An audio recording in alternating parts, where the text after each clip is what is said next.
Undius Kegoya dikepung, Panglima OPM terkurung di hutan, Paniai kondusif. Undius Kegoya dan pasukan bikin teror di wilayah Kabupaten Paniai 3 hari berturut-turut. Akan tetapi situasi di sejumlah kampung wilayah Paniai berangsur kondusif. Bahkan ratusan warga yang sempat mengungsi kini sudah kembali ke rumah masing-masing. Kepala Operasi Damai Kartens 2024 Kombes Pol Faisal Ramdhani mengatakan pihaknya sudah berhasil merebut markas OPM milik Undius Kegoya.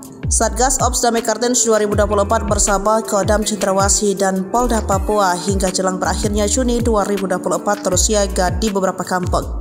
Setelah perebutan markas, Undius Kegoya kembali bikin ulah. Namun militer Indonesia segera mengetahui itu dan akhirnya Undius Kegoya kabur ke hutan. Dia lari meninggalkan markasnya ke arah hutan wilayah Kabupaten Intan Jaya, kata Faisal.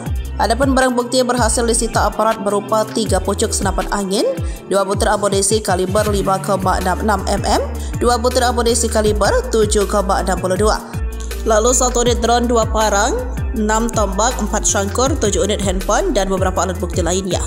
Situasi keamanan Kabupaten Paniai di Provinsi Papua Tengah berangsur pulih. AKBP Abdul Syukur Feladi mengatakan situasi Katimas di wilayah Paniai khususnya setelah kejadian di distrik Bibida sudah aman terkendali.